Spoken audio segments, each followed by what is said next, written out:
Thank you for joining us for this episode of Parker Perspectives Off the Page, where you'll hear from distinguished alumni awardee John Cook from the class of 1975. John was the Nebraska Cornhuskers women's volleyball head coach for over 2 decades before retiring at the end of the 2024 season. He led the Huskers to 4 national championships, 12 semifinal appearances, and 14 conference titles. His teams finished in the top 10 in 23 of his 25 seasons. John is a 3-time winner of the American Volleyball Coaches Association Natural Coach of the Year Award and was inducted into their Hall of Fame in 2017. John's coaching career began here at Parker and then continued at the University of Wisconsin before moving on to Nebraska, where he won more matches than any Division I volleyball coach this century. Thank you for tuning in.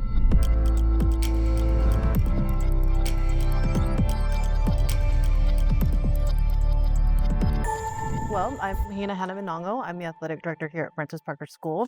Joining me is... I'm John Herman, and this is actually my finishing up my 36th year here. So during that time, I had 2 daughters go to school and coached a lot of volleyball during that time. Still coaching. And I'm John Cook, retired Nebraska volleyball coach and former Francis Parker teacher coach. And I'm back here for an event tonight.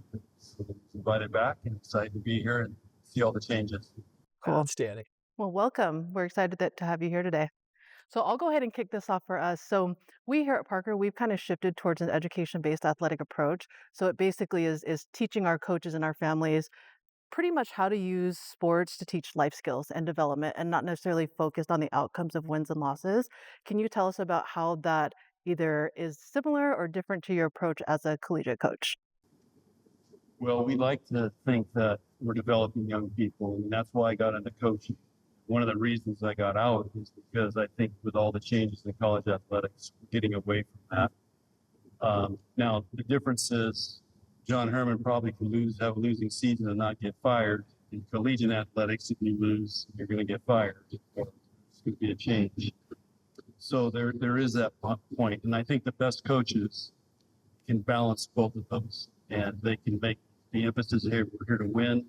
It's important, and wins and losses count, but also the bottom line is the journey and the process we're going through to develop you ready to go on. And we can sit here for the next hour and I can tell you story after story of players, how the sports and being involved in collegiate sports has impacted them, just like I'm sure you guys do the same thing here with the high school athletes, that sports has changed them. Cool. Thank you. Yeah, outstanding. What was your favorite Parker volleyball memory? First time we went to state. So I started, I think I might have been the first volleyball coach here. It was 1982, I think, is when we started it. And it was Title IX. So it was like, we're starting all these female sports. And volleyball was the first one. This is how I got into coaching volleyball. I was coaching football at University High School, substitute teaching, and got hired here. And they said, hey, we need you to coach volleyball, basketball, and I think I coached girls track. And so we started off, we weren't very good.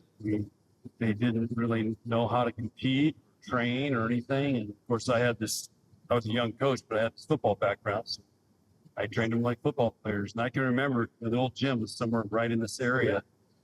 And yeah, I mean, they were crying every day because it was hard. I mean, it was hard and challenging, but I think it was the first year or second year we got to CIF. And then I think it was in 84, we got to the state tournament. We got to go to LA. And I think that was, for me, it was like, wow, this is really cool. And it turned the school into a sports school that wanted to watch women athletes compete. And we had a big following. They took buses up there. So it was kind of like out of the movie Hoosiers type deal. Yeah.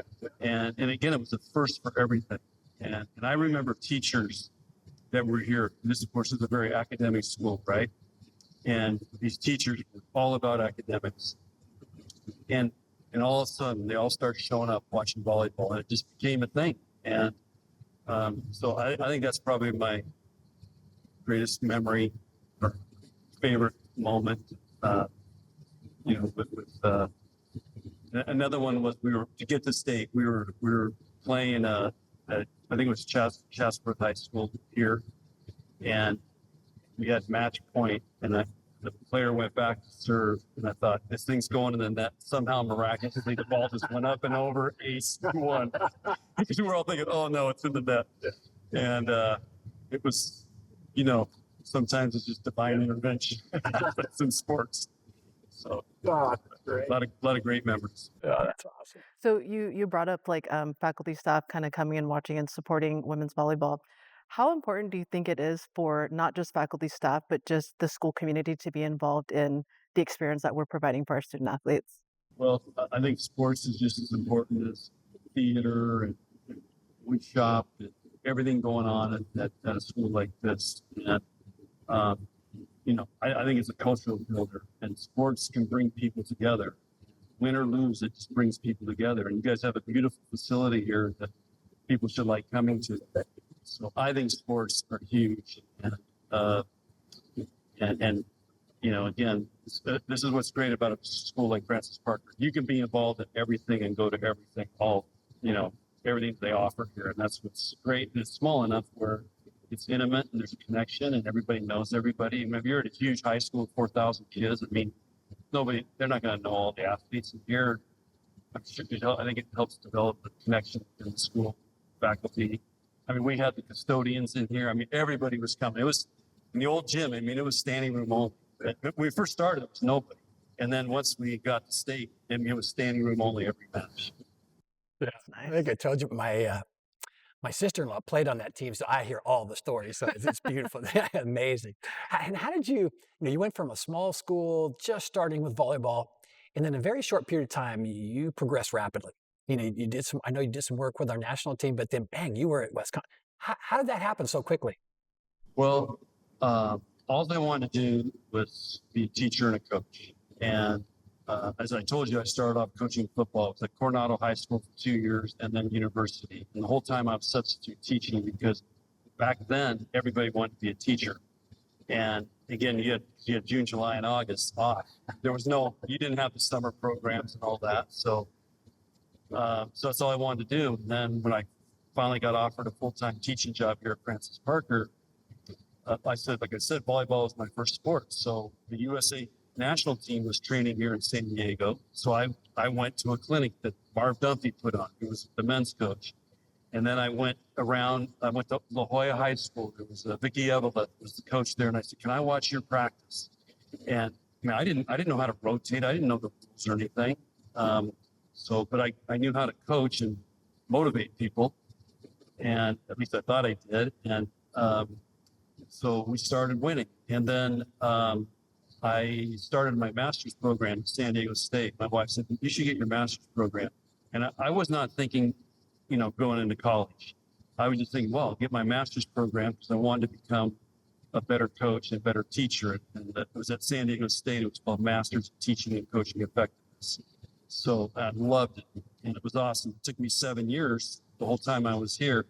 Actually, I finished it when I was at Nebraska as an assistant coach.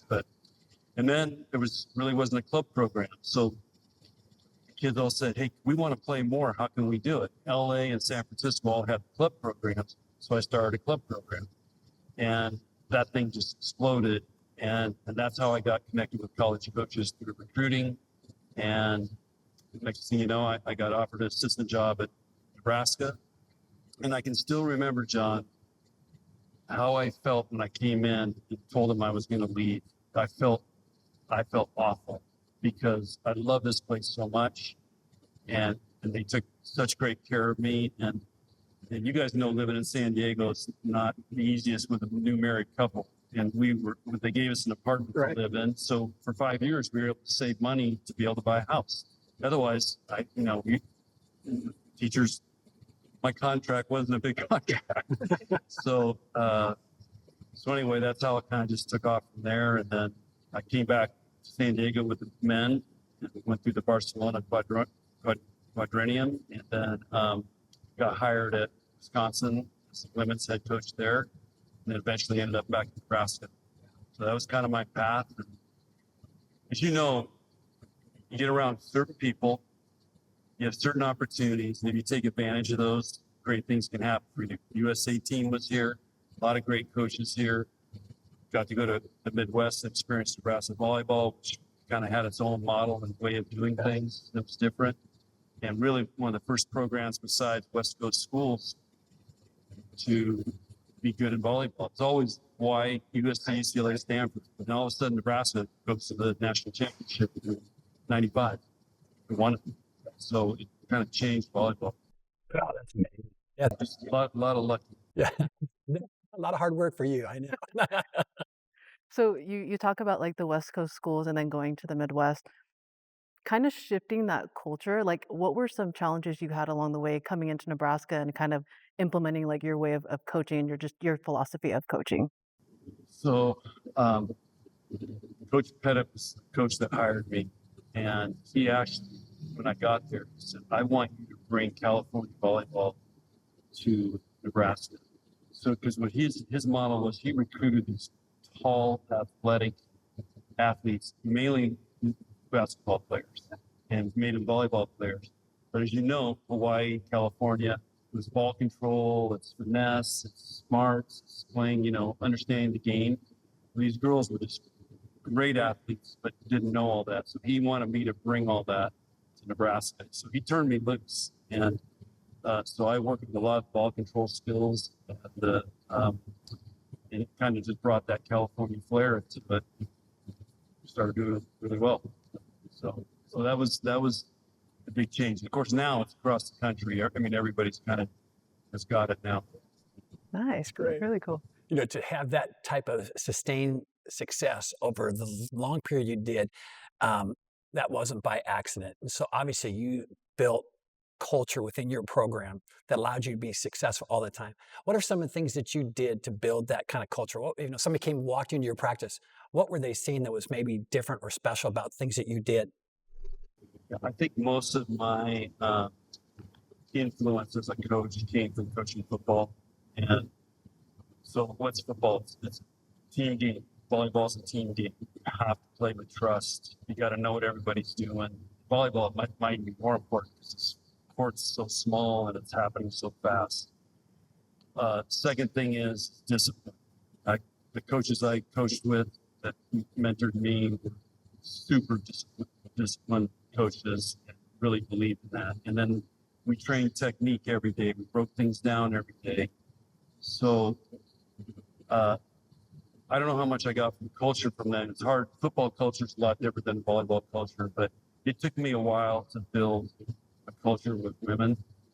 And I've made several changes over my coaching career because as the generations have changed, the first generation that started here, they didn't know anything. They were just happy to, God, we got a coach and we get to play. I mean, seriously, it was beautiful because it was just that innocent journey, and they had no expectations. They didn't know what was good, bad. And we worked really hard, and I still get notes from those kids that, hey, I'm a CEO of this company, and what I learned at Nebraska or Francis Parker Volleyball, it was helping me be successful and raise my family. So I think, the culture of a hard work ethic, it's not easy, and nobody's going to give you anything. It's been always kind of my mindset. Yeah. And so that's kind of how I just molded that to now. Just in my last 10 years here, I've realized the importance of culture, and I've worked really hard at continuing to build culture at Nebraska Volleyball because there's social media now. There's so many things that can ruin your culture. And so I had to make changes and cherish how important culture is. We work really hard at it, basically all year round, on building and maintaining culture. Outstanding. Thank you. Nice. Okay, I have a two-part question for you. What would be your advice to a Parker student athlete, whether they play collegiately or just this 4 years here at Francis Parker School? Advice in what way? I'd say so more along the lines like if you want to be like this top tier athlete that goes to a big time college for your sport, like what would kind of be advice for them that they would do now versus somebody who doesn't want to play collegiately but wants to get kind of that life skills and community and culture within the years they have here. So I'll give you an example. My daughter ended up played at UCLA and then came back to Nebraska. She was first team All-American. I made her play every sport all the way up till I think 10th grade. She had played soccer, she played basketball, she ran track and volleyball. And I think as kids are growing up, the more sports they can play, dance. I mean, the best player ever I coached was a badminton player, done ballet, played basketball and volleyball. And so I think playing as many different things as you can as you're developing. And then high school should be a lot of fun. There's a lot of social part to the high school part of it. So getting into that. And then if you want to try to go to the next level, you probably have to get in club program now. But so at some point you got to make that shift because then it eliminates you from playing other sports. So, and I learned that because in Nebraska, one of the first high school volleyball matches I went to, I'm recruiting this girl from small town Nebraska. And they're warming up, and then the national anthem starts. She runs over, grabs her instrument, and is playing in the band of the national anthem. And then she goes back and plays the volleyball match. And what I learned is in small town Nebraska, they have to do everything.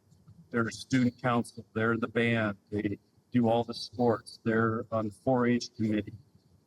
And so I thought, okay, this is, you know, sometimes in big cities and stuff, we think at 8 years old, we got to start specializing.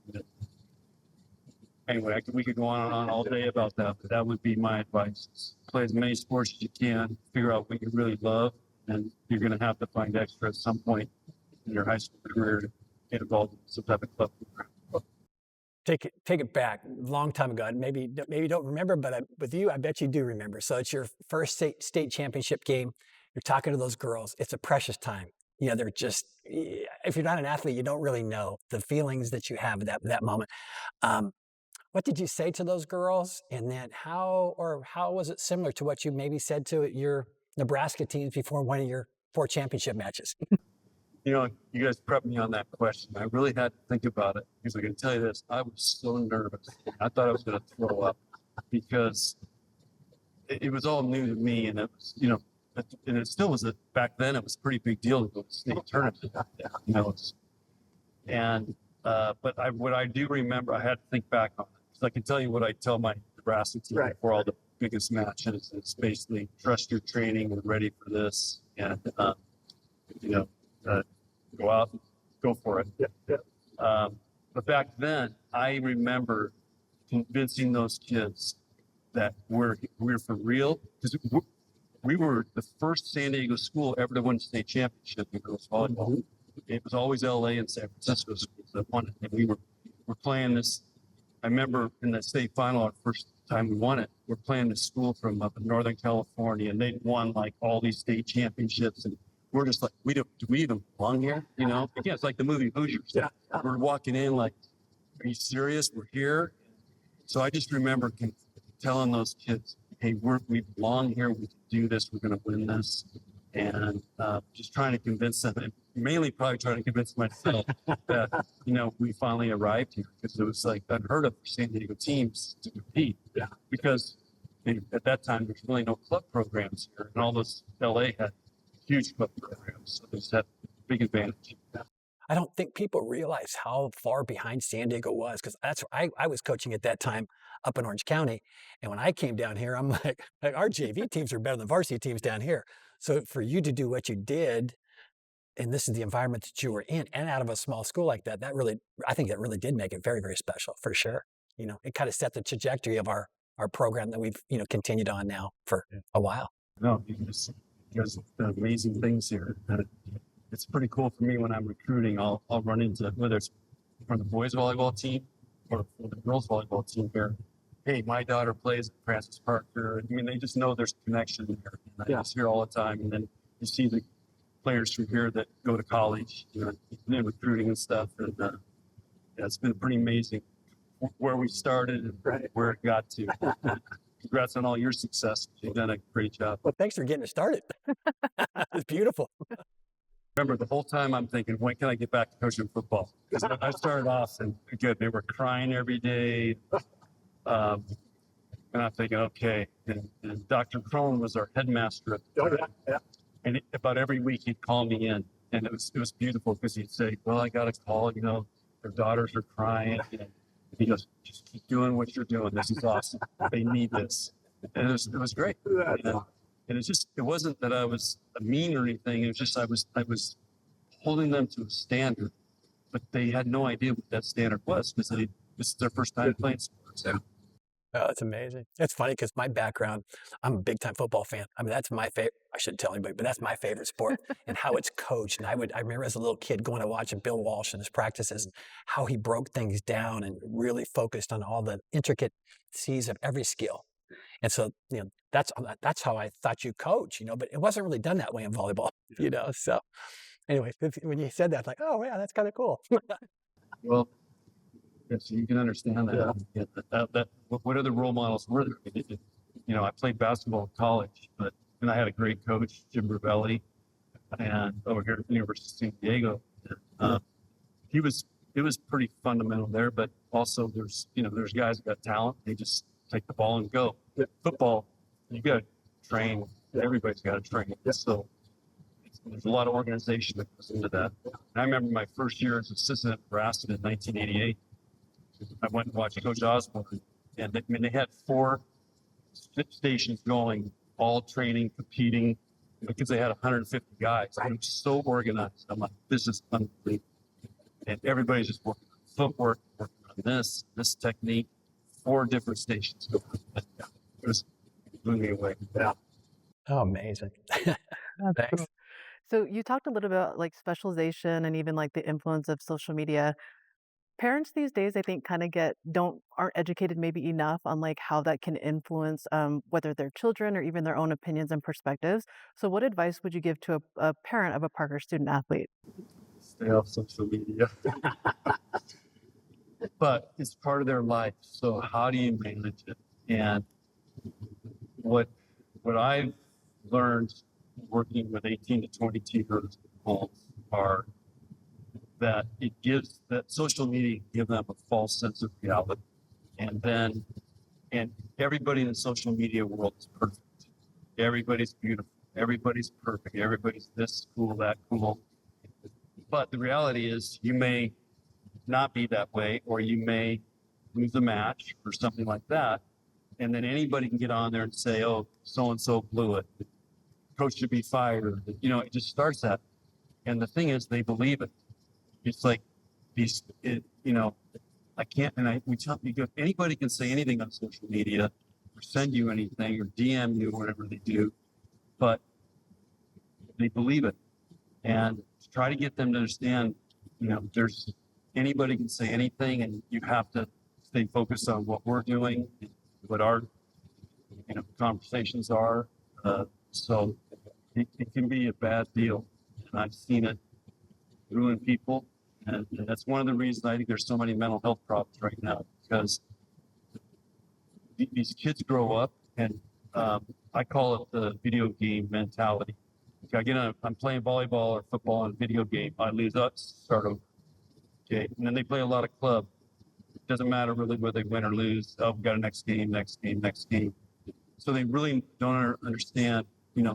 Losing can hurt sometimes. When you're playing in front of 18,000 people and lose a national championship, it hurts. It's tough. And but social media gives us this perception of there's no failure anymore. Because I can just post my picture and everybody tells me how much they love me and how this and that. And so I just think they don't understand failure, and there is failure in life, and it's okay. And that's what makes us great, is how do we come back from that? And I just think you can just get on social media and all goes away. So I don't know if that answers your question, but it's a complicated deal right now. And I think parents have to be involved in helping their kids understand the power of social media, good and bad, and how to manage it. This last week, I wrote a little piece for our Parker Perspective that we do, and it was dealing with leadership and the importance of sports and developing leaders. And it's really big for women, huge. The numbers, I mean, it's staggering. Um, how did you choose your captains? What maybe some of the qualities you're looking for, and then how did you nurture that? So that's an excellent question. And about 10 years ago, we had a head coaches meeting. Do you call head coaches meeting? Okay. So let's say we had a new AD, calls everybody in. We have this head coaches meeting. He says, okay, tell me the number one issue. Let's start going through. And this coach goes, there's no more leaders anymore. And everybody looked around and like, you're right. And the AD goes, is this a problem with everybody? Everybody's head coach's hands went up. Yes, it's a problem. There's no more leaders. And again, 10 years ago, it's kind of timing with social media as it's impacted things. And so when that happened, I realized we got to train leaders. So I've selected captains several different ways. The number one way I've come down to, and I'm thinking about writing a book, and this would be one of the chapters, is developing a leader doesn't just start in August and go. You better have your leaders working January through August for us in the college level. And we better be developing younger leaders ready to take over when the older players graduate. And so we do actually in the spring semester, we do leadership school every 2 weeks. And we open it to whoever wants to come in. And so we teach leadership. And we have a hour at night on a Tuesday night. It's about leadership. So I've got all kinds of leadership books and everything, and studied it. And so we just talk about the importance of leadership, different leadership styles. And then what happens is we get into the summer, right before the season starts. We say, okay, who thinks they would like to be a captain? So say 5 of them will raise their hands because it's kind of a seniority thing, and it's kind of how it falls. Say, okay, great. You're going to do a presentation in front of the team why you should be a captain. So they do an unbelievable job with it. And then we let the players vote, and the coaches also get the vote, because what I've learned especially in high school and even in college, it sometimes is a popularity contest. So you're my buddy, so I'm going to vote for you for captain. I'm not thinking about who's the best leader when all hell breaks loose, who's going to be there. So we let the coaches vote to help maybe cancel out some of those votes that might just be, I'm a freshman and she was nice to me, so I'm going to vote for her. So that's how we've done it, and it's worked really well. The last 2 years, I had the 2 best leaders I've ever had. It's amazing. Those 2 girls, those 2 women, they're going to be tremendously successful in whatever direction they go because of the leadership skills they learned. Yeah, they already are. They went in the pros, one's in the national team now. They're just, you couldn't dream up better captains than those 2. Just wonderful kids. I feel very lucky to have them as our leaders. So we run a student athlete advisory council group here. It's a pretty robust program. We talk about different challenges our student athletes have. Leadership is a big point that we talk about. Not every student athlete is involved in it in a way that I would expect them to be, but what advice would you give to a current Parker student athlete to instill leadership without us asking like, hey, come be part of this group? Like, how do you give them advice on how to do that for themselves? Well, first of all, they have to have an interest in it. So I would find out who has an interest in being a leader of their team, but it doesn't matter which team, and again, that's where I mentioned the younger players. So maybe the 10th graders. Hey, we think you could be a captain someday. Well, start working on it. Here's some ideas you could start doing.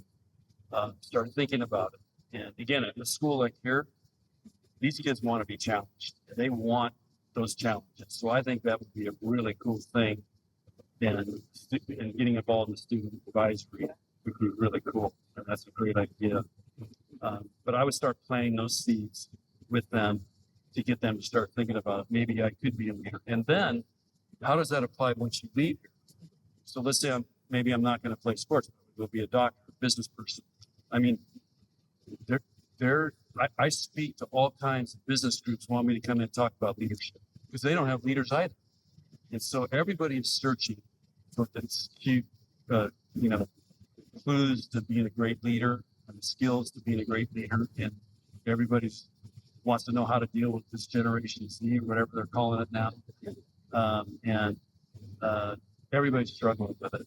So I would just be playing those themes. Hey, at Parker, we develop leaders here. Who wants to be a leader? Who wants to be in this club and set themselves apart? And because this is going to set you up later for life. Cool. Thank you. Great. You got me fired up now. maybe there's there's something with that. Maybe it's a jacket, or shirt, or a club, or there's a leadership trip, or something that, hey, this is pretty special. This is a big deal here, and start making it a really big deal. Maybe they get a patch or something. I'm just brainstorming right now. What we did is when you got to be a captain in Nebraska Volleyball, you got this really cool plaque on your locker and saying, hey, it's the name, captain, the year, their number, and it's like they stand out on these lockers. It's a beautiful locker. You got these really cool plaques. Like, this is really cool to be, and we make a big deal in the media about it as well. And maybe that's another thing. School assembly. Hey, here's our captain's club. These kids want to be leaders. We recognize. Well, I'm gonna give you an update in a year because I'm mentally taking notes on a lot of those things you just said. Cool. Thank you. All right, Coach. Last year, you guys had a pretty big game at your school. Memorial Stadium, 93,000 people to watch a women's match, the largest crowd ever for a women's athletic contest. What did it feel like for you walking in there and then knowing that you had a pretty big part of that? John, it's surreal. It was one of those ideas. It all came from, we had pride in holding every attendance record. And the Final Four, regular season, so we had all the attendance records. Well, Wisconsin went and played in Milwaukee in a big arena, 19,000 with Bucks play, and they broke the record. Well, there's no place in Nebraska that has a gym that big. So we're like, what are we going to do? I mean, we're just sitting around like, what are we going to do? And somebody goes, gotta play in the stadium. And I'm like, oh yeah, right. That's really going to work. Without weather and, make that happen. So all of a sudden it took off and we did this thing. I'm skeptical the whole time. Like, we better get a concert just to make sure we get people there. So we were trying to get Zach Bryan. Okay. And so working on that, and I'm thinking if we get a concert, we'll get like 20,000 for sure, break the record. Well, then the tickets go on. They haven't announced the concert yet, and tickets go on sale, and all the servers blow up and shut down because there's so many requests coming in for tickets. So all of a sudden, we had no idea how many people were really interested because the servers weren't working. So a whole day went by till they could get everything rebooted. And then all of a sudden, we're at 60,000 tickets after like a day and a half. And I'm like, holy cow. And then we're starting to figure out how do we get more people in there. So we opened up the stadium floor like in a concert that people could stand. And that all sold out. So and then we had no idea until we walked out there and they announced it was at 92,003. Yeah. So it was just like the whole thing was unthinkable. You just like, what is happening type thing. And, but it was a defining moment for women's sports in this country. I don't know if you're old enough, but you're old enough to remember when the women's soccer team beat China, I think in the early 90s, kind of set women's sports like, wow, this is a big deal. And I think they were in front of a pretty large crowd. But this is a world record in Little Lincoln, Nebraska. And so it felt great to be a part of history and to impact women's sports. That, again, kids today here, they don't remember the Title IX when they didn't have uniforms. They didn't have girls, didn't have lockers. We had to fight for everything when I first started coaching. And so now it's come a long way.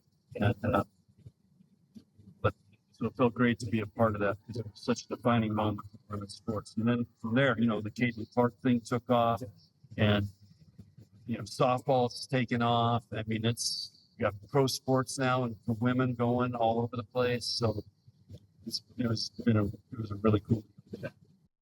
Yeah, the lasting impact of that is going to be, amazing. What was it like with the girls? Like you're in there before the game and they know what they're walking into. Nobody's ever done that before. Like what was there? Were they super amped or were they? Yeah, they were very, and so was I. And we just kept reminding them that hey, this is a first. Nobody's ever been through this before. So we just got to be ready to go with the moment, whatever it is. And remember, we're here to play a volleyball match. And so I was scared to death that, outdoors, lights, there's a little bit of a wind going. And so we didn't know what to expect. And, but they also knew they were a part of history because, I mean, there was over 300 media credentials there. I mean, we were, for several days leading up to it, I mean, there was TV crews, interviews. I mean, it was unbelievable. So every day was kind of a new adventure. We just remind them at the beginning of the day, hey, all these things are going to happen today. It's all new. Just enjoy the ride. Go with it. Best you can do. And so you just felt this thing building for days up to that. Well, I know you guys won, but how did you guys play? Well, right away we figured out, and you played in probably beach volleyball, so the wind is important. So we realized side we started up, the way the wind was blowing, we only set left side because he was going into the wind, and if you step back, the ball would just blow the ball right by the hitter. So because there was this breeze coming, and kind of in the stadium, it was coming through like this. Then we switched sides, we flipped it. I told our setter, you set everything behind you possibly can, or set the pipe or bit down the middle. We're not setting left side because they're going to go out there and the ball's just going to die and they won't be able to hit it. So we had a setter that's really, setters are smart, and she did a phenomenal job. So I think we figured it out. So we actually played pretty well. Oh, that's good. So that's good. our players adjusted. Yeah. Really well. Oh, that's awesome. Thanks for sharing. It's funny to hear those stories. Because I remember when we saw it, I had just started here at Parker, and I remember Coach Herman brought it in, and he's like, "Look, like he used to coach at Parker and like all this stuff." And I'd seen it, but I didn't realize like who you were in that moment. And I was just like, I can't imagine like even just being in that setting, not even playing or being affiliated with the program itself, but it was just as like a female in sports and just having that connection with someone like you who was pretty much spearheaded all of that. But it was so cool. We talked about it, and he had so many like good things to say about you. But I appreciate that because those types of things like help for me, and even like young girls who are still trying to figure out, athletic side and, all of those things. But it's such a big moment for women like me. So I appreciate that whole thing. That's what made it so special. It impacted so many women and girls. It was man, football's never put that many people in that stadium. It was like a Super Bowl. So, but yeah, it's a very special moment. We did have a concert afterward, but I don't think anybody really cared because we had so much fun at the volleyball match. It was, it was just an electric atmosphere. Yeah. So Zach Bryan, does he call you guys now when he wants to fill up a concert venue? So what happened was the arena that our basketball team plays in, as we were developing all this, nobody really believed it could be that big. So they got him to sign. He played the night before our stadium match. And then we got this other guy, kind of a lesser known guy. And but we didn't announce it until in the summer that he was going to be in the concert. So it was all sold out by then. And but we heard Zach Bryan was upset because he would have loved to play in front of 92,000. Oh, yeah. Wow. So I took my daughter and we went to the Zach Bryan concert the night before. That's cool. So That's awesome. anyway, it worked out. Yeah. It was probably then the largest crowd ever to watch a volleyball game. Nobody has ever said that, but I would imagine that's got to be It's the world record for any women's sport. Yeah. I would say cool. even guys volleyball. Yeah. They've never had a crowd like that, I'm sure. That's amazing. So That was his story. Yeah. Again, Nebraska. You would get it. You're Oh from man. South Dakota. South Dakota was so different. And I came straight from Hawaii. So I'm not gonna lie, even when that opportunity came about, I was like, where the heck is South Dakota? I go look, I'm like, all right, they're paying for my master's. Let me just go check it out. But even when you talked about like how the recruiting of just tall like athletes, totally see it. And I saw it when I walked into campus, like, oh my gosh, like these kids were like, they tell you like straight from the farm and just naturally built, but didn't necessarily have like the foundation of like how to move or like just, being comfortable in their own body. So it was, as you were talking about that, I was thinking of South Dakota, like, oh yeah, I remember that experience. That's so cool, man. Well, John, thank you so much. It's great to hear, just so many different areas that have interest, and certainly starting with, your experience here at Francis Parker. And I think it gives insight to what can happen from this school, that you got your base, you got your education, and how it sets you up for the rest of your life. And you were able to take the things you learned here and then apply it. And that's what we do as coaches, so that's just amazing. So thank you so much for your time and being here and just really giving us your heartfelt, stories and your knowledge and wisdom. We appreciate it. Yeah. Thanks. It's an honor to be here. Again, I can remember the coaches that I got to first work with that were, and a lot of those guys and girls that were coaching at some other sports, but just there's great people here, and it was definitely a game changer for my life and set me up to. I figured out what I wanted to do, which was coach. And, we'll do it. Thank you so much. I appreciate it. Thanks for tuning in to this episode of the Parker Podcast. We're excited to share more alumni stories like these throughout the year. Keep an eye open for our next podcast featuring Outstanding Alumni Awardee, U.S. Navy Captain Leonardo Giovanelli from the class of 1996.